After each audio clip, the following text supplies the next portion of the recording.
Welcome to the Virtual Ball Boys podcast. My name is Chris, and I am joined once again by my good friend, Matt.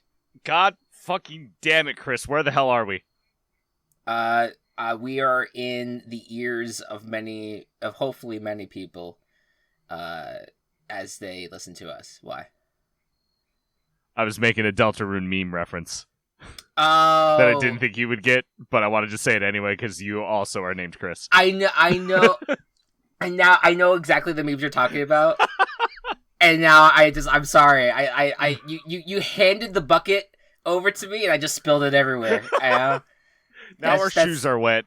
Shoes are wet. I was wearing socks today. Oh no! Now I'm gonna walk around in this because you spilled the bucket. Wet, soggy socks. Jeez. I'm so sorry. One time when I was in 8th grade, we went to a theme park. I think it was the Six Flags St. Louis, and for some reason, my dumb 8th grade self decided, oh, let's go on the fucking water splash ride in all my fucking nice clothes 5 times in a row. And I was soaking wet, and I tried for probably an hour, not even exaggerating, an hour trying to dry off my clothing with the fucking hand dryer in the men's bathroom. No, it was not effective, not very effective. that's not how that would work. Didn't work super well. That is really sad. I'm so sorry about that traumatic water park memory. And you messing up the joke brought me right back there. Yeah, no, I know. Now you have to sit through this podcast with wet socks. It's not great. It's not great, and well, that would be a wild podcast experience. Maybe I'll do that sometime. Yeah, all right. So we have to make it a goal for us to just get jump in any pool or body of water that's near us in our actual clothes, and then run back to our computers, set up a recording, and just sit throughout the entire recording in just wet, dripping clothes the entire time. Or do you just want to do the socks? I was just going to say socks. Okay. All right, so we'll dip the socks into the sink. we'll map it out for us. You know what? No, I shouldn't make any promises. I was gonna be we should for our Super Bowl our Super Bowl pod, the one right before the Super Bowl. Oh no, God no. No, I don't want to ruin any of my socks. Anyways, welcome everyone to the Virtual Ball Boys podcast. We are through 3 weeks now of the season. Usually this would be we're nearing the quarter pull, but because of that extra week, my math in my mind's I don't know when the quarter pull is. It might be a few weeks from now. It's it's in between 4 and 5 weeks. Okay, so all right, so it'll be next. So maybe week, maybe Thursday Night Football, week 5. Yeah, that's about the quarter point. Yeah, that sounds about accurate. But yeah, and if you by any chance you missed it, we have obviously our week 3 episode last week, but we also this past weekend we did our first week of the VBFL stuff. Went off really well. We have the stream upload on YouTube, and of course, if you are following the feed on either Apple Podcasts or Spotify, you should, or wherever you listen to podcasts, you should have also got an episode from there. Up to you if you want to listen to it. It's a niche thing. It's a fun thing that we're doing. But that's just another thing that we are currently working on. And it was a lot of fun. And we'll have another one hopefully in a few weeks. But without any further ado, guys, let's get into week 3. And see, every year, Matt, I sit here and I hype week 3, and I'm week 3 is usually the week that all hell breaks loose. A lot of fun things, and I didn't do that this year. I was not hyping week 3. You know, it's either week 3 or week 10. Those 2 weeks usually I feel a lot of shit happens, and I wasn't really hyping that for week 3. Maybe I had the new schedule in my mind, but week 3 delivered. Week 3 was insane. There was a lot of things we had to catch our breath after the early afternoon games were over, let alone the stuff that happened after the fact as well. Yeah, just non-stop craziness. So we had a lot of options for game of the week. We decided to land on the Packers at 49ers Sunday Night Football game. This game early on felt like it was in the Packers' hands. They were up 17-7 at the halftime mark. But then the 49ers, they started coming back. They started to, to carve up the defense a little bit for the Packers. Packers, they did try to score a touchdown to stay ahead. But ultimately the 49ers were able to score 2 touchdowns, get back in it, and they scored the second of those touchdowns in the fourth quarter with 27 seconds to go. Yeah, less than 30. Less than 30. But around 30. It was like, all right, they scored, but did they score too early? Yep. And sure enough, Aaron Rodgers, man, he's back. He connects with Devontae Adams, and they get it down to where they can get the field goal. And Mason Crosby, I feel like one of the few kickers that has remained there on that team since I started watching football. And he does what Mason Crosby should do, and kick it through the uprights. And they won on a 30-28 final score. Matt, what was your reaction to this game?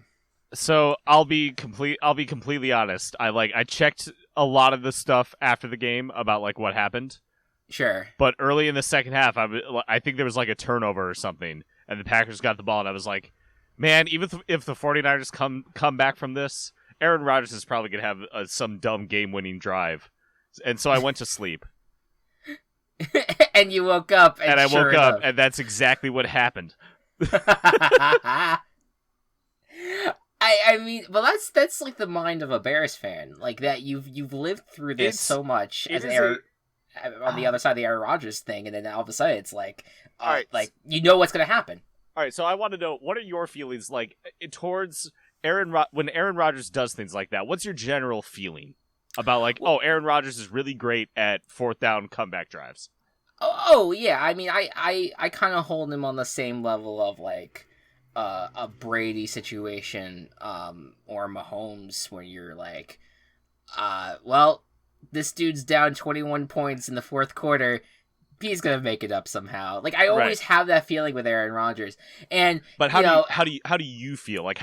What emotion do you experience when you witness this? I used to like Aaron Rodgers a lot. I there's a part of me that still does, but I don't know, some things about this offseason kind of turned me off from him as a human. So I very much am in tune of following the players themselves. So was I thrilled what was happening? No, but was I excited because it was just a fun game? Yeah. So I enjoyed it, I think, overall. But I would imagine for you it's the exact opposite when you watch Aaron Rodgers succeed.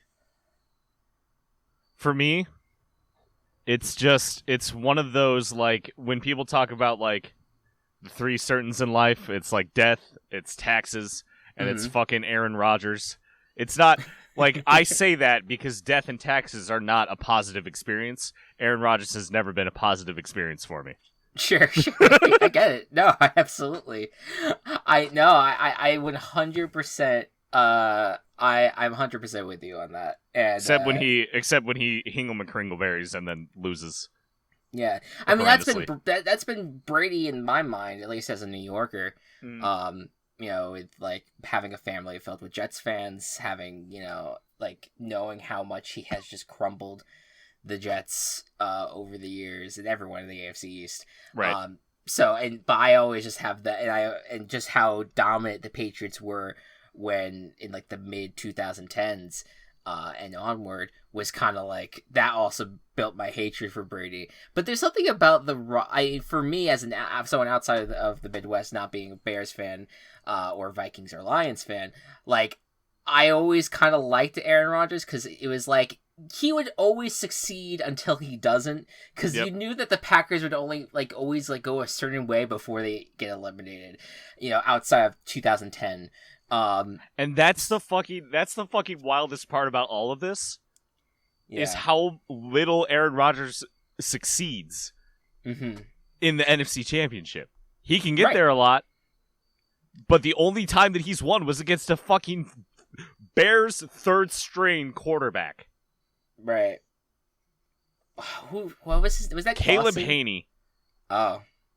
Was it Clausen part of that team too, though? Jimmy Clausen? Maybe. Yeah. I don't remember. Yeah, oh yeah, but that's kind of where it is truly amazing though, like how much this Packers team has fallen short over the years. And watching week 1 when we were like, oh man, they I mean, obviously not, it's not a groan for you, but like you're like, oh my god, like this team that is to try to be good, they just got their ass kicked by Jameis Winston. How are they gonna come back from this? And through two more weeks after that, things are looking a little bit better for them. Yep. 49ers situation though, I will say that like their defense could be playing better, but Jimmy Garoppolo hasn't looked that bad. Like he's generally been, you know, he's doing his part, doing good with the offense, and I think I would be interested in, well, first of all, they don't have a major offensive weapon, and I think that's a big issue for them moving forward, is that they need someone else there outside of Jimmy Garoppolo. But maybe if you do start Trey Lance, maybe that does open up the offense a little bit. I think it will. Yeah. Considering you're having such running back troubles with injuries and stuff, that if none of them are able to stay the guy, then you at least have someone who can move and can move reliably. And it's not random person of the week. It is, okay, this, like, Trey Lance will move the ball. He will be able to run and help out with that offense. Yeah, 100%. Next up, we have the blowout of the week. We could just dabble in this a little bit. Jets at Broncos. It was a shutout victory for the Broncos. 26-0 was the final score. Really no surprises. I do want to at least point out, though, the Athletics' Connor Hughes, who's covered the Jets for a few seasons now, at least I think ever since the Athletic came to be. And he said that he's seen Bryce Petty start at quarterback for this Jets team. He has seen Luke Falk start at quarterback for this Jets team. He said that this was the worst offensive performance he has ever seen covering the Jets. Wow. And that is saying something. So not a good start. No. for the New York Football Jets. I feel sad for this team. They're like I'm always like annoyed by the Giants, because as that being like my main team, is just like, oh god, what's happening? What is happening with this team? They suck ass all the time. But then I look over the Jets, I'm like, I guess I could have had it worse in some ways. Yeah. It's amazing. Yeah, I feel bad for Jets fans, just because even though they, like, you get the number 1 overall pick, right? Or the number 2 overall pick. You get Zach Wilson. He's the guy you go for. Is he the right choice? No. Justin Fields would have been, probably. Although, who knows with the Bears? Although I think it's a little too hard to say for sure. I don't know. Like, just at the talent, whatever. Yeah. But you need to do more than just rely on your draft pick. You need to make good free agent signings that are more than just Corey Davis. Yeah. You need a full team. One player is not going to fix your problems. New York, one player is not going to fix your problems. Jacksonville. Yeah. You need to do more, and that's why you keep losing so much. Yeah, and like, you do have these free agent signings that some of them come in and they play and they just don't succeed, and then you have others that you have high expectations for, and then they get injured in training camp, like you saw with some of the defensive players for this Jets team. Carl Lawson being notable on that list.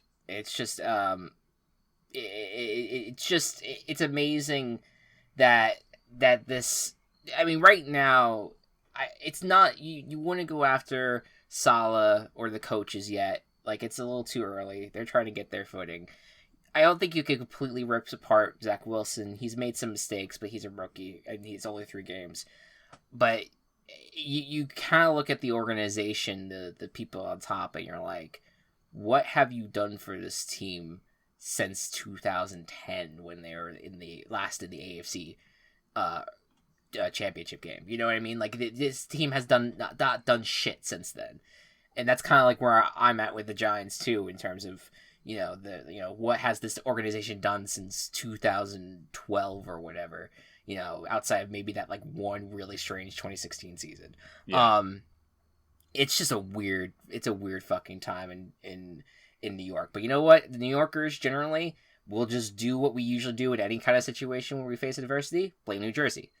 All right, that's just that's the bottom line. And in terms, we'll talk about the Broncos in the next segment. But kick ass. What they were good. supposed to do as a 3-0 team. Right. Good defense. Yeah. I miss you. I miss you, Vic. I miss you a lot. And last on our initial lineup here, the Chargers at the Chiefs was the chaos of the week. I know this is the second week in a row we have the Chiefs here, but it has to be stated that the Chiefs are in last place. The Chiefs are in last place in the AFC West.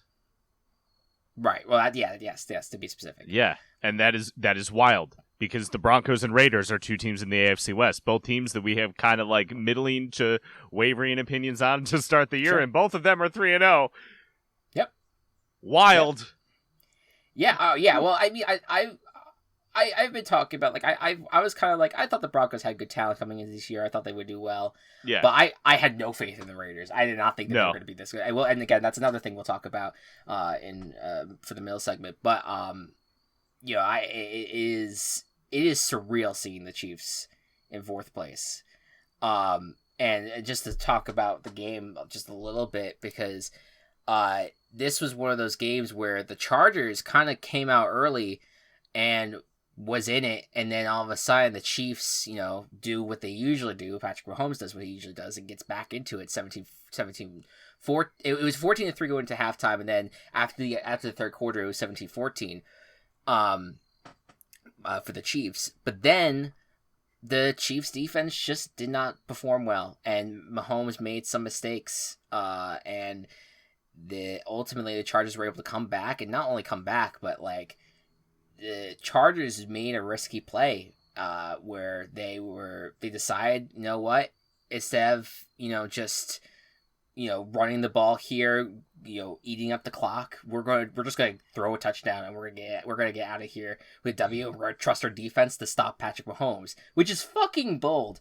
It is, but it worked. Yeah, and they were able to stop the Chiefs. It took a Hail Mary, at the end to see if the Chiefs could maybe get the win, but they could not happen, and they fall 1-2. And this does feel like a Chiefs team that's like not as dominant looking at the moment, as in recent times. Like, where are you at with the Chiefs? Are you worried about them? Not like long term, because I think their two losses were to good teams. Mm-hmm. With the Chargers and Chargers being a good team, Ravens obviously being a good team. You would have expected the Chiefs to win both of those games, but it's not surprising, just given that they had a couple hard teams to start the year. However, I think that, like, with them kind of not doing well in these matchups that they're supposed to win, even if it is against better teams, the Chiefs are going to have a harder schedule since they placed first last year. So I expect them to not be as lights out as a lot of people might have expected at the start of the year. They could even still win the division, but I don't think that they're going to be world beaters that they have been the last couple of years. Yeah, I think that's an accurate summation. I would. It's hard for me to completely rule out the idea of them being dominant, because I feel like these teams that, I mean, I just feel like with a team with Mahomes on it, like, I just feel like you can never count them out. But even last year, like, they were winning a ton of close games, and it got them to the Super Bowl where they were completely destroyed. And I think that, yes, we look at that offensive line, and everyone was talking about that kind of situation, and that felt like, oh, look, we completely retooled the offensive line, and that was great. But relying on a lot of the same defensive talent that wasn't really doing that amazing of a job last year, and is not doing a good job through week 3. Cannot stop the run for the life of them.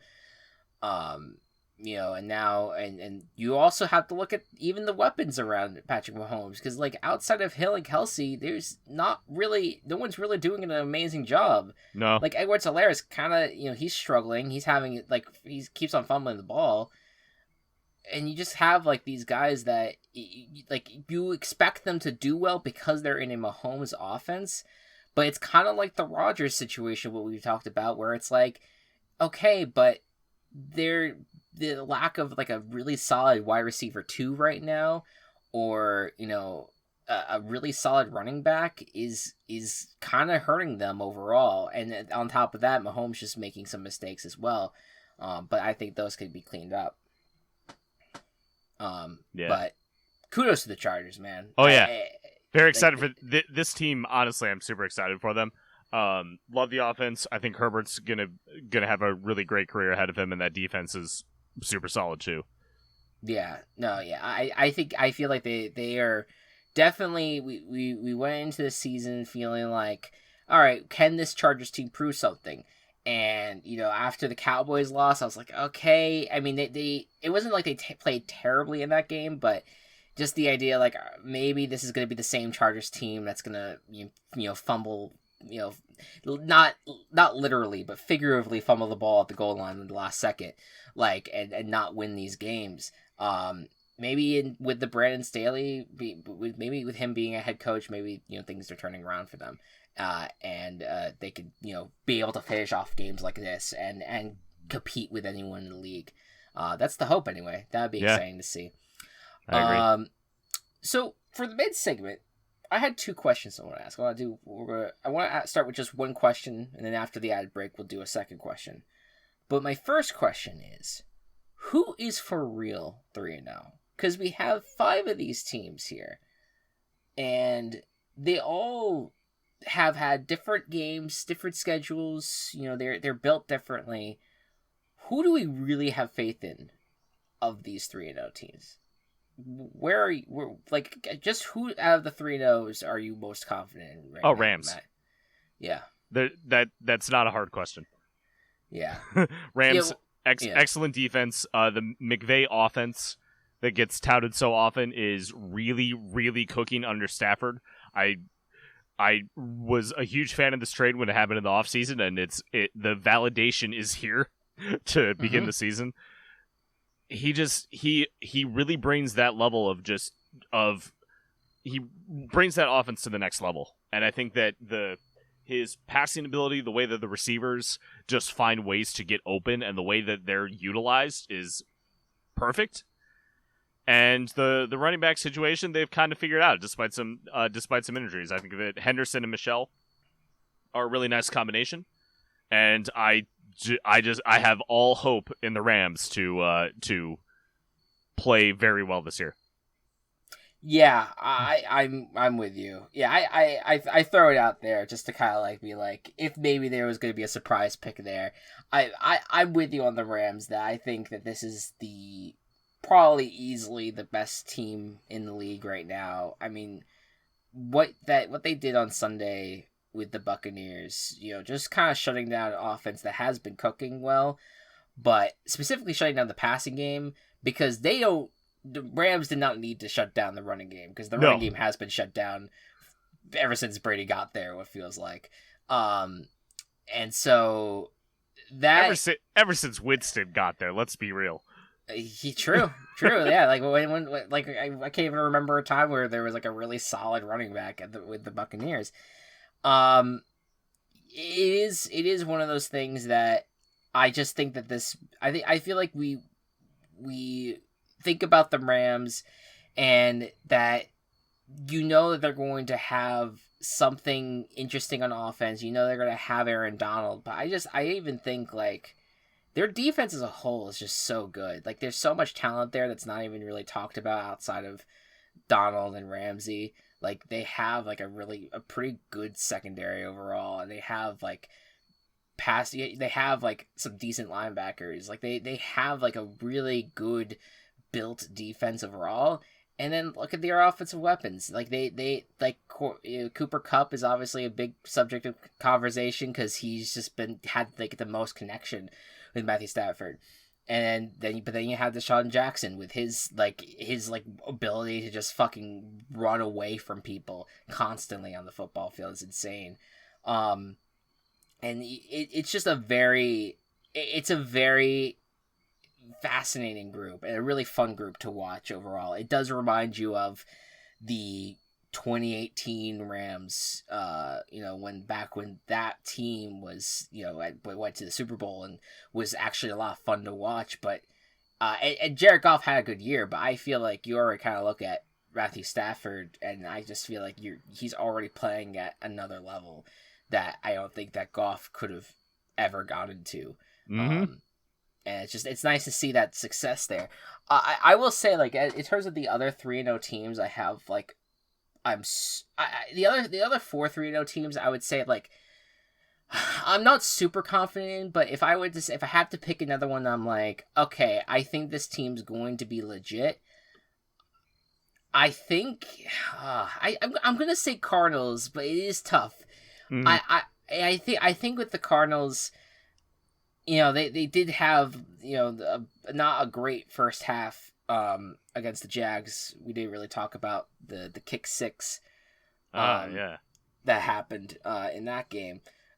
But I think about that fact that Kyler Murray still is just playing out of his mind at quarterback, and that generally speaking, like, the defense is still doing well. Like, even though that was maybe my biggest question going into this year, because, like, even though they added the veterans that they did, like, do you know whether or not they're going to succeed or not? But, like, I like that this team has faced both tough opponents and also not great teams, and has still had good performances with them. Like, I like that the only close game that they had this far was against the Vikings, and maybe the Vikings are probably a better team than we think because they've had like 2 close losses and then took care of the Seahawks very easily. Yeah. But like I still think back to week 1 with the Cardinals, like that Titans game. Now and then looking at the Titans last 2 weeks and how much better they looked, like, I don't know. Like, you think that maybe the Cardinals can, like, just keep the ball rolling as much as possible. Even though this week is going to be very interesting to see what happens with this game, between the Cardinals and Rams. Yep. God, could you imagine if every team, every AFC or NFC West team was undefeated coming into this week, and then they face each other? Yeah. That would have been very wild, but I'm glad that you at least get one of those matchups. Yeah. With the Cardinals and Rams. What is the team you're least confident in? Raiders, absolutely. Interesting. Okay. Because the Broncos would either be the Broncos or Raiders. Because the Broncos, the only teams they've beaten are 0-3 teams. I think the Broncos are still legit, but their opponents haven't been that great. The Raiders, I feel confident in, and I feel like they're going to be very frisky throughout the entire season. But I don't see anything that totally says this team is here to fucking compete. If that makes sense. Yeah, I think it's tough because I feel like for me, I feel like it would be between the Raiders and Panthers. Just because with the Panthers, well, I like the coaching a lot on that squad, and I think I'm a little worried about their injuries because they lost a few people. And yes, they got C.J. Henderson, but we don't know if he's going to necessarily plug in and play. Yeah. And I think about but also the Broncos. I don't necessarily. I feel like all 3 of them are on like a similar tier where I'm like, both the Panthers and Broncos more so played like a relatively easy schedule. Broncos definitely. And I want to see, and Panthers, I think their most impressive performance was against the Saints. Of course. I'm very curious, though, because they face Zach Wilson, Jameis Winston, and then Davis Mills. Yeah. I want to see what they are like against Dak Prescott now. Yes, me too. Like, I want to see how that defense can stack up to that challenge, because the Cowboys are looking very good right now. And in terms of the Broncos, I think they're very talented. I think they have a lot really great defensive parts and offensive parts, but even the offensive parts, they're like, it started going back to injuries. Like, some of those parts are falling apart. Like wide receiver, their depth is kind of getting cut down a little bit. And now they have to take on a Ravens team that is looked has been weird. Let's be real. The Ravens just been weird this season, and we'll get to maybe like surprises. So we'll see. Because if the Broncos could beat them, though, I think that would be like maybe their first like, okay, maybe this Broncos team can be for real. I think if I had to pick one team, I might be with you in that the Raiders just they definitely look better than they did last year, where it definitely feels like their defense is doing better. It feels like Derek Carr is currently cooking with the offense. There's a lot of nice parts to that offense as well. And the offensive line, I think, overall is performing better than we thought it would. But they've beaten, they've had like the Ravens, the Steelers, and the Dolphins. Not maybe like a little bit of a stronger schedule, but not really. Yeah. But again, like all three of these guys are going to be tested this week because now the Raiders get the Chargers. And I don't know if I have as much faith in the Raiders winning this week as I might a Broncos team or a Panthers team. So that's kind of where I'm at. Yeah. I think that all checks out. Mm-hmm. We're going to talk about some things that we have surprised us this season thus far. But before we do that, let me tell you about our sponsors. It has been 2 years since we started Team Chaos Productions, and we would not be where we are today without the help of Anchor. You've heard us talk about it all the time, but let me remind you, this completely free platform gives creators the tools that allow you to record and edit your podcast from your computer or phone. Once done, Anchor will distribute your podcast to Spotify, Apple Podcasts, and many more so you don't have to. You can also make some money on the episodes with no minimum listenership. It's everything you'd ever want in a podcasting platform, so download the free Anchor app or go to anchor.fm to get started. Happy podcasting. Sick of talking about video games with people who just want to be toxic? Me too. So join us over at the Gaming Coop. We come together each month to talk about what we love about video games. Discussion topics range from our favorite soundtracks to the best relationships between characters. We also have some fun segments in which we play some trivia or build our school of gaming. Find us on Anchor or wherever you listen to your podcasts. Game on! And we're back. Yeah. I said it this time. Yes, you did. You surprised me. I was like, oh god. What has surprised you thus far this season? Oh my god. I am shocked at. I'll do this as a general statement. I am shocked at how bad some teams' offensive lines are. Like, legitimately. I don't know. I don't know what the phenomenon is. If this is a product of, we have to focus on these like these big name players, which I thought was like a sentiment from like a decade ago that then got like, oh no, we need to like build a good foundation, and now it's like, oh, whoever has the best quarterback automatically wins. I don't know, but I can think of a ton of teams where their offensive line is the reason why they are losing football games. The two that come to mind the most are the Steelers, who can't do fucking anything on offense, and who have been known to have a great offensive line historically. And then, of course, the fucking Bears, who got sacked. Justin Fields got sacked 9 times in one game. Yeah. It is baffling to me how some general managers just refuse to work on this very important part of the offense, because everyone else can be great. If you don't have a line, you don't have an offense. Right. Yeah. And then it's a kind of amazing. I feel like the Steelers kind of let their offensive line completely go during the offseason. Like they let them get they were either released or retired maybe, and I mean some things out of their control, but then there are some things that kind of maybe were in their control. Maybe they could have like given them actually paid their offensive line, but then they went elsewhere. It is really insane what's happening with the Steelers, and I'm not surprised personally about the Steelers situation, because I kind of felt like this was coming. I felt like we were in, like, I was not, everyone, all these storylines of like, oh man, Big Ben, he's back, he's healthy now. But like, I always was kind of like, but the offensive line's kind of there. And like, yes, Najee Harris looks good in the preseason, but what will he look like in games? You know, and like, not even this defense that, maybe that's the surprising thing for me for the Steelers. The defense is not even helping them. It's helping them to an extent. Like but not having T.J. Watt, and they killed them, and not having like there's some people that they absolutely need to play, and it's hurting them. And so the injuries are definitely a factor in it, but it's also just like I don't think this team is built to do well this year. And to your Bears, I mean, between the Bears and Steelers, I think the Bears might actually surprise me more than the Steelers, because I thought, like, I don't know, the Bears' offensive line was a concern to me coming into this year, but I thought that if Justin... Oh, go ahead. I didn't think it was going to be this bad. I was concerned about it too, but not this fucking bad. Well, it was also... Well, I was thinking, like, okay...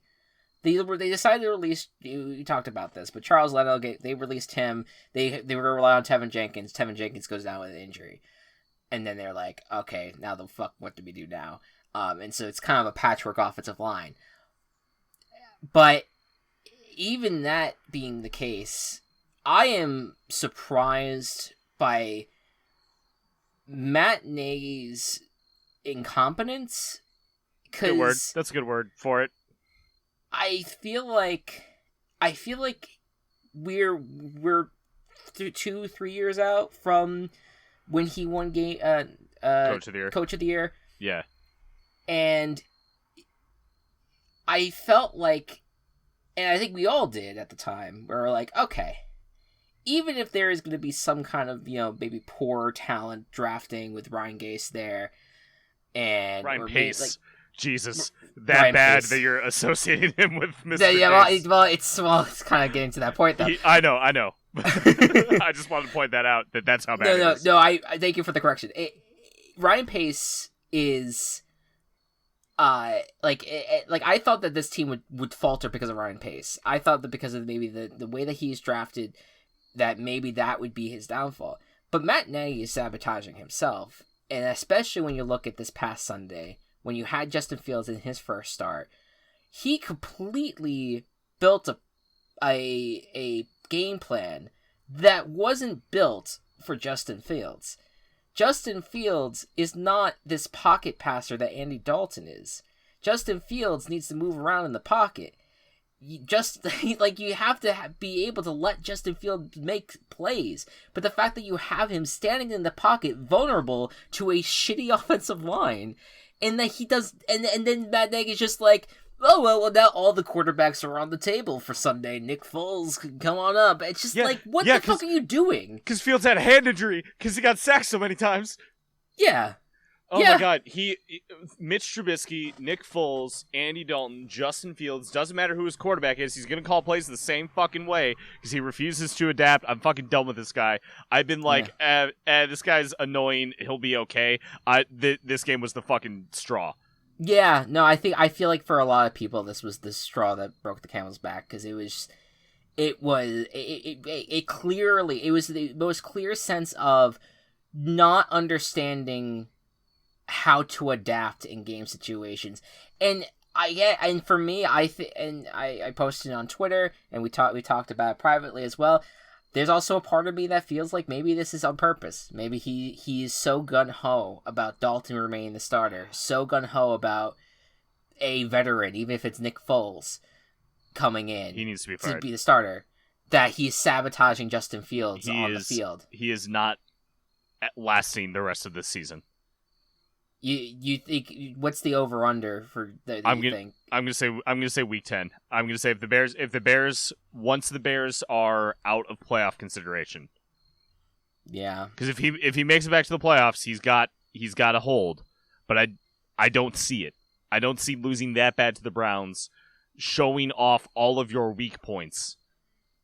How you're going to do good. Going forward. This is the hottest seat in the NFL right now. I don't think it's deserved. Yeah, it's deserved, and I don't think it's close. Like, no, even I think maybe the other person that was on the hot seat coming into this year was Zach Taylor, and I mean 2-1 thus far. Yeah, doing good. You don't have to worry too bad. You look like a good team, Bengals. Right. So sorry that we beat you. Yeah, and to that point, I know we talk a lot of Bears on the podcast, but there's a lot of that was I think. I was thinking that the Bears would not be that successful this year, but it's kind of entering disaster zone right now. That said, I do want to talk about the Bengals because I know I Team Chaos them last week, but that was I kind of was just like wanted to be frisky. I was like, let's see what happens if the Bengals beat the Steelers. But I realized like, oh wait, the Bengals might actually be decent. I'm very surprised about the Bengals. I like how they're looking. Yeah, like I think specifically on offense, like Burrow's getting into a groove. I mean, and obviously the turnovers can be an issue, but I think that he has Jamar Chase there, who is phenomenal thus far. Dude's like all those preseason fucking storylines, put them in a cannon and shoot them out into nowhere, because Jamar Chase, all those drops in the preseason meant nothing because he is kicking ass. He's one of the best receivers in the league right now. Yeah. And Joe Mixon doing well, like, and you have some good weapons around Joe Burrow as well. And offensive line still an issue, but it's nice to see that this team is at least cooking a little bit, and that they still have like a front seven that's good. The secondary can be tough. The Steelers were picking on Eli Apple a bunch. I know that very well as a Giants fan, how Eli Apple was very easy to pick on. But I think that. I think that this Bengals team I don't think they're on top of the division right now. I don't think that's gonna remain the case, but I could see them maybe be a 7-seater. Like, I wouldn't be surprised about that. Yeah. Based off how they played thus far, through this time. Any other teams like surprise you for the good? I mean the Panthers, of course. I've said my praises about them enough, though. Yeah, well, go ahead. Go off about the Panthers, my dude. Yeah. Okay, let's fucking so the Adam Gase effect is real. Yes. We've proven that. I really like how this defense is. I think that the thought, and I had this thought last year, like investing all of your draft capital into defense actually is going to work out, because you had a young defense last year, got to learn. They're really, really good this year. One of the best in the league, it looks like. The offense is cooking. McCaffrey's out, but thankfully not season ending. And I think that they have enough people on offense to work without him. This is a really good team, and it's coached super well. And they're not like laying down and dying. When one of their pieces goes down, they make a trade. Yep. It may work. It may not. But they did something about it. I love it. I love it. Yeah. I love the Panthers this year. I need to get a Panthers jersey. Yeah, they're great. And again, my hesitations are just because, like, because it is just like, okay, can the talent that this team has shown, like, stay at the level that they're playing? Again, with, losing J.C. Horn sucks, and maybe losing Christian McCaffrey for a little bit might I don't know for sure. Is he definitely out this week? Is he definitely going on IR? Who, J.C. Horn? No, McCaffrey. McCaffrey's not going on IR, but is out for the week. Okay. So yeah, he's probably they want to get him back in like 3 weeks. And so he didn't go on IR. It was granted it was against the Texans, but the fact that Sam Darnold still looked pretty good without McCaffrey out there is a good sign. But I think this is going to be a big test for them this week. But I am liking this team. I think that they're going to be. I do love Matt Rule, and I think he is proving it wrong. This coaching. Maybe not wrong, but like he is showing that college coaches can perform well at a level like this. He may be the exception that proves the rule. The the rule. The RHULE, yeah. Yes. Yeah. Yeah. Other just some other quick teams I want to spotlight in terms of surprises. The Patriots are surprising me, not in the good way. Yeah. I kind of was thinking like this team would be better. Just I feel like I thought their defense was gonna fringe be playoff really team. good. Yeah.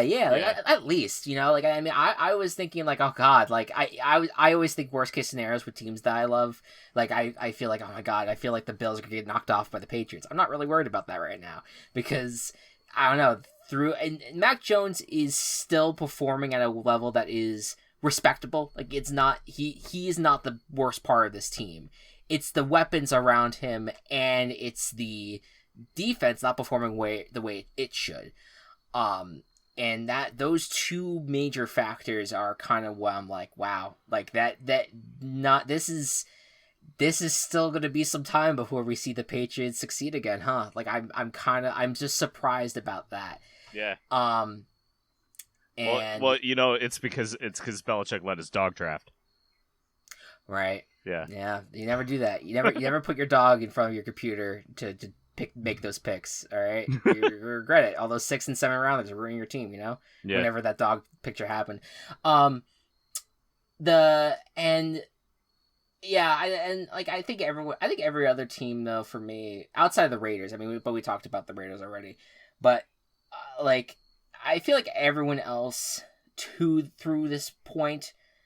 Washington. I'd bring up Washington because they're surprising me in that their defense is not good. Yeah, that's surprising. Wanted it to be better. Yeah, no, I did too. I thought that they're a young unit. Maybe it's the age thing that's not really working well, but they performed so well last year. So, I just don't know where that drop off happened. So, but thus far, granted, of course, they went up against the Bills, last week, so they looked really bad, but. Letting the Giants get into the game the way they did and almost win that game, and the fact that, this week they have the Falcons. Maybe this is a good time to have the Falcons be a punching bag for Chase Young and Montez Sweat, we'll see. But, just not great this far for the Washington football team.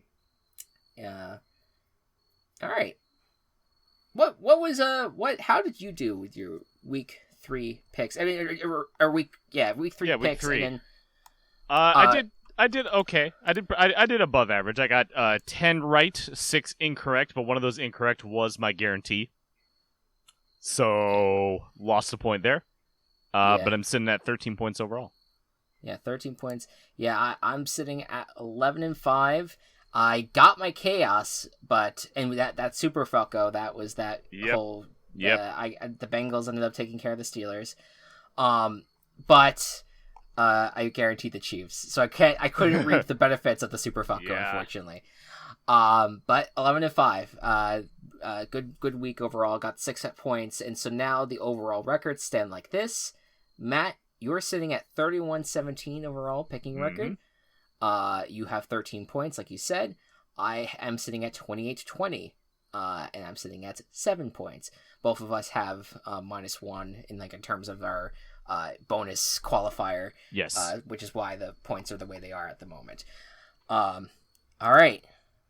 Let's talk some Jags Bengals. All right. Let's get into the picks here. The Jaguars at the Bengals. Joe Burrow. Coming in, going up against Trevor Lawrence. Last time these two guys faced, they were in the college football championship in LSU versus Clemson, and this is a downgrade, kind of for them. But it's still an intriguing matchup. What do you think's going to happen? I see this as a very clear one-sided matchup. And the person who won in college is also going to win in the pros. And that is Cincinnati, Bengals. Mr. Burrow. Yes. in case people don't watch college Yes. football. I'm with you. Bengals, I think they're gonna get on the groove. They're gonna be 3-1 potentially after this week, and they're looking good thus far. Bengals looking good. All right, next up we have the Washington football team against the Atlanta Falcons. Atlanta getting their first win. Washington getting demolished by the Bills. What do you see happening in this matchup? Maybe this was a tough one for me to pick because maybe the Falcons are back, but both teams on Sunday, both the Falcons and the Giants played kind of shitty football overall, and I still want to have some faith that Washington could take care of these really bad teams right now. I don't have a ton of faith, but I'm going to stick with Washington as my pick here. All right, I'm also going to stick with Washington. Not a ton to it, just they're the ones I'm choosing. Yeah, there you go. Next up, the Houston Texans at Buffalo Bills. Oh, baby. What a game. In a week that has a lot of solid matchups, you sure to have some stinkers. Maybe the Texans might make it interesting because they've made it kind of interesting in all their games in some capacity, but it is the Buffalo Bills, and they are playing amazing football right now. What do you think is going to happen? I do not see how it's possible for for the Texans to win this matchup. Let's go with the Bills. Yeah, I mean, these games do worry me in the this team won't beat this team. What are we talking about? And then they do, and you're like, oh, what? Fuck. Yeah, but this seems more likely to occur. Yeah, but I like the Bills. I like the Bills here. They're really just kicking everyone's ass right now. Yeah, now that week 1 is over. Yes. All right. The Detroit Lions face the Chicago Bears. Detroit almost coming up with a win. Chicago's offensive line getting embarrassed last week. Do the Bears still have a chance? Do they have any sort of fighting breath? Or will the Lions get their first win? Looking at the point spread, the Bears are 3-point favorites. And for me, the Lions the last 3 weeks, maybe with the exception being the Packers game, they've played some frisky football. They have. And I would be worried if I'm a Bears fan. I am. I'm going to team chaos the Lions. Okay, that seems the spread seems a little bit close for a chaos. Only being -3. We've had closer. We've had those close spreads before. Have we? Okay. Chaos. All right. Yeah. All right. I mean I could do another one. But... No, if you want to do that one, that's fine. I've been purposely picking my chaoses for like longer point spreads, but now that I know that. Okay. Yeah, I mean, I could could definitely see, but everything else this week has been kind of nothing that stand out in terms of great point spreads here. True. No, I'm cool with it. Okay. Where are you at? I'm gonna pick the Bears because it's the last bastion of hope I have. Fair Unless enough. You know what? Can I put a conditional on this? Sure. What's up? If Nick Foles starts, I'm switching to the Lions. Sure. Okay. You not due to lack of faith in Nick Foles, but due to the frustration of Matt Nagy. I will try to remember to adjust it if Nick Foles starts. Yeah, I was gonna say just remember to change it in the ESPN thing, but yeah. Oh my god. Okay, that's fair. That's completely fair. All right. Next up, the Carolina Panthers at the Dallas Cowboys. Very good. One of the very good 1 o'clock matchups here. A game where Dak Prescott could get challenged with the Panthers defense, and Sam Darnold is going to be challenged by maybe the Cowboys defense doing well. What do you think is going to happen?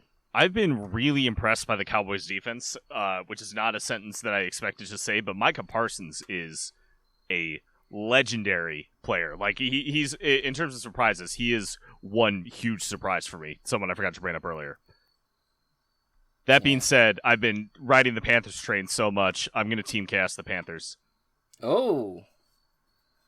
Get them to 4-0. See what happens. if they do this, I do think that they will cement themselves as the real deal. Yeah. Fair enough. I'm actually going to pick the Panthers as well. Oh, okay. Not as a team chaos. I just, this was a hard one to pick from a talent point of view, because I like the Cowboys offense as a whole a lot more. I like the Panthers defense more.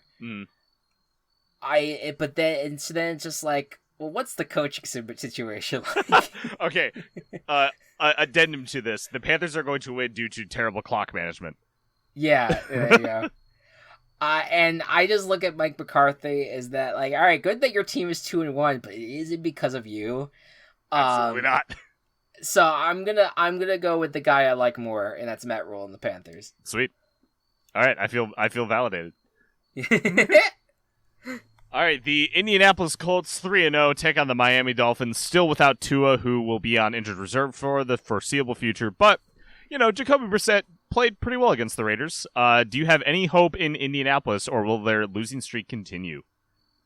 Yeah, you accidentally said 3-0 Colts, and I was just like, oh no. Oops, 0-3. 0-3. I was like, oh man, the Colts are better than I thought. No, the Colts are.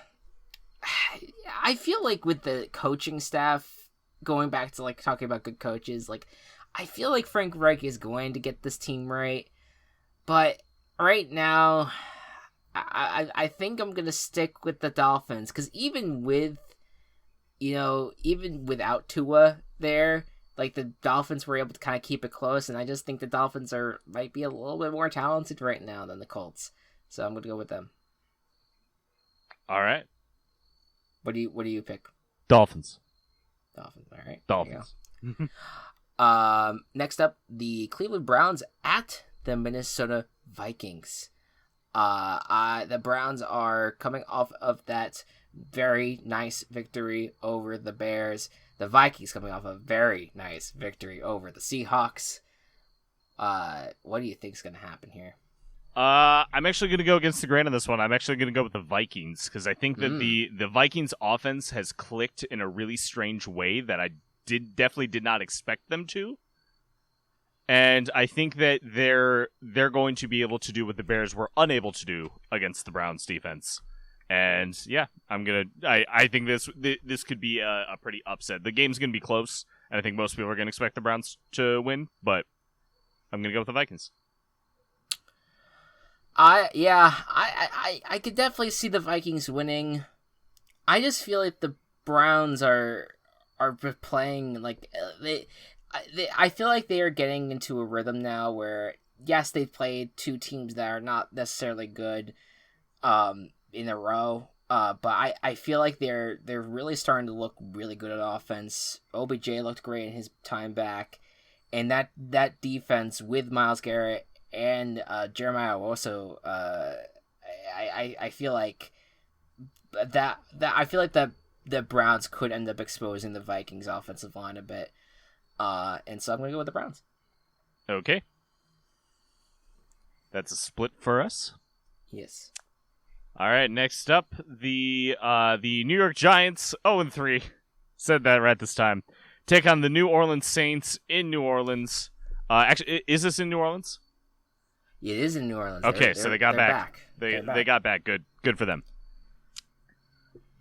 Saints coming off of a nice win against the Patriots. Will that luck continue, or will the Giants get their first win? Oh man, this Giants team. I mean, I can't. So, John Mara was booed during the Eli Manning ceremony, and the New York reporters were all like, "Oh my god, John Mara being booed," and I get it. Dude was kind of held on he was put on a pedestal in New York for a long time because of the success of the Giants. But a decade later, and this organization has been poop. He's been hiring badly, and the people that he hired have been drafting poorly and restructuring the roster stupidly. And this team sucks, and every single time that someone picks this team to win the NFC East, an angel gets its wings. And it's fantastic. It's fantastic because like all these Angels are getting wings, and the Giants can't fucking prove that they can win a division. They haven't won the division, even in that playoff year. And this year is not going to change, and they're going to keep on losing because this team just is a disaster. Saints are going to win this. You put it in words so beautifully. I'm also going with the Saints. Perfect. Next up, your turn. Is it my turn? Yeah. Yes. The Titans at the Tennessee Titans at the New York Jets. 2-1 Titans are looking good after recovering from their beatdown from the Cardinals. They have now beat the Colts. They have beaten the Seahawks, and now they got the 0-3 Jets being served to them on a silver platter. Matt, your pick. If the Jets win this game, I will do the next podcast in wet socks. I am that confident that the Titans will win this game. Hey, I like it. It's a kind of like it's not quite guaranteeing, like doing the guarantee like qualifier, but it is basically that, but with more stakes maybe for your feet for sure. It's gonna be awful. I'm gonna pick the Titans as well, to do the job that they should be doing. Of course. The last place Kansas City Chiefs take on the third place Eagles. Yes. The third place Philadelphia Eagles. Eagles have shown that they're not total slouches in the past, but Kansas City still has the Kansas City name to them. What do you think this matchup is going to be like? I think that the Chiefs should win this game. I would be stunned if they didn't. I think that the Eagles, through 2 weeks, looked like a more competent team than they did when they performed on Monday night. I felt like you had Nick Sirianni reaching a level of not being a good coach in that game as well.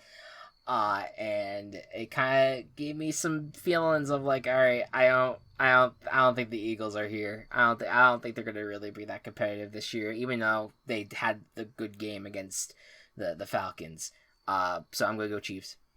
I'm also going to go Chiefs. If they lose here, there's a problem. There is a problem. There's a big problem. It would suck if Andy Reid in his homecoming to Philadelphia. Oh yeah, that too. If he were to lose this game, ooh boy. That's not pretty. Not pretty at all. All right. Arizona Cardinals are 3-0. No, this is your turn. Yes. Is it? Arizona yes. Cardinals God. at Los Angeles Rams. 3-0. This is a big old matchup. Biggest matchup of the day. I know we have everyone's excited about Sunday Night Football and all that. They're waiting all day for it, Chris. And this is it. This is the first of these matchups. Of course, they'll replay each other again later. But who is gonna come out on top, Matt? I have been extremely high on the Cardinals this year. They haven't looked perfect, but I love Kyler Murray. I love the way that the Cardinals look. But the Rams are the best team in the league right now. I'm going with the Rams. Yeah, I'm going with the Rams, and I'm guaranteeing it. All right, I like it. It is. I like the idea of playing more fast and loose here with the guarantees because there's a little bit more at stake. But I think that I just feel like unless there's like a major injury, knock on wood, that happens for the Rams, like I just feel like Sean McVay has the ability to probably outcoach Cliff Kingsbury here. I agree with you on that front. And I think that I just think the talent on maybe like I feel like Kyler Murray may be a more talented quarterback right now than Matthew Stafford. Maybe ish. But I feel like everywhere else the Rams are more talented as a team, and I think the Cardinals are a good team. But I think their Rams are going to do the Cardinals what they did to the Buccaneers on last week. So, guarantee. All right. I like it. Next up, the Seattle Seahawks take on the San Francisco 49ers. These two teams trying to stay alive. 49ers and both teams coming off of a loss to an NFC North team. How will they fare against each other? How wild would it be if the Seahawks started 1-3? I mean, that kind of feels real, like it could happen. Mm-hmm. This is a tough one. I think the 49ers are gonna do it. I think that they're going to take care of the Seahawks here, and I don't really have much else to back it up outside of I just think the 49ers have some good talent on defense that could be performing better, but I think they might be able to against the Seahawks that, sometimes can't protect Russell Wilson. And that's been a constant for this team. So I'm going to go 49ers. Yeah, the Seahawks would have what I like to call imploding moments, and this feels like an imploding moment, so I'm also going with the 49ers. Yeah, 100%. Next up, the Baltimore Ravens at the Denver Broncos. This game is also could be very good, potentially. Lamar Jackson up against this Broncos defense here, and Teddy Bridgewater going up against the Ravens. This is a big moment for the Ravens because I think through this point, yes, they beat the Chiefs, but the other two games that they've played in thus far have not been very impressive. No. Now going up against a 3-0 team, do they get up to that level and beat the Broncos, what they couldn't do to the Raiders? So they had a lot of starters out, especially on defense last week due to COVID protocols. Mm-hmm. I expect them to have them back this week. Sure. That may change, but hopefully they will be back and the defense can be at full strength, and this team can do what they need to do to get things done. It is tempting to pick the Broncos, and I actually think the Broncos are favored by 1.5. Yeah, by a very close margin. But I trust the Ravens to take care of this. Yeah. I'm gonna go with the Broncos. I think that Lamar Jackson can do only so much with this team, and he could get them out of really bad situations. He's a great quarterback. But generally, even I understand what you're saying. There was quite a few people out because of COVID, but I just feel like this Broncos defense at home, I think that will play a major factor. I think they might be able to stop him, and I think that I don't have an amazing faith for this Broncos offense, but I think that they can do enough. Like I could picture this game being like a low scoring affair. Yeah, and I think that the Broncos at home are going to bring home the W. Yeah, I that's where I'm at on it. All right. Next up, Pittsburgh Steelers take on the Green Bay Packers. Two of my least favorite teams getting to face off. Goody. Man, I'll get to 2010 Super Bowl really hangs over you. Hated it. Detested. Which team will get to be embarrassed? I feel like at this point, the Packers have clicked and the Steelers have not, and it's just simply put, it's going to be the Packers that get the win here. I feel like the Steelers have unclicked. Yeah. And they're bad now. Mm-hmm. Yeah. I'm going with the Packers. Yep, pretty much. All right. This game may not be the best game of the week, but it may be the greatest revenge game of this century, where Tom Brady, the greatest quarterback of all time, returns to Foxborough in a different uniform. He is now a Buccaneer, and he's played well for the Buccaneers.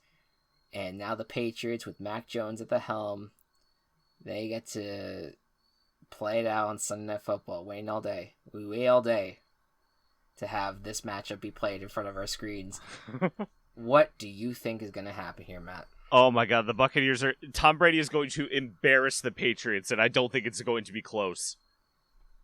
There's no way it's close. The only reason they lost to the Rams is because the Rams are fucking on fire. Patriots are not. Buccaneers have some fire under their fucking asses. Brady's going to throw 3 touchdown passes to Gronk. Like, it's going to happen. Yeah. I can't see a situation where this Patriots team, at least with the way they've been playing, keeps up with this Buccaneers team. They're 0-2 at home. They have yet to win at home. That's not something that has not happened in a long time for the Patriots. Yeah. And I think that you're gonna have Brady and Belichick, everyone in their inner circles. They're gonna end up hyping, not hyping it much. They're gonna try to be like, no, this is just another game. But the moment that Tom Brady gets his hand on the football, I think lives are gonna end. Like, I'm not gonna wood. Hopefully that doesn't actually happen. But like, I think that it's gonna be a lethal game for the Patriots, and I do not see them. I do not see them win this game. So I'll go Buccaneers. Yep, Buccaneers as well. I already said that. Monday Night Football.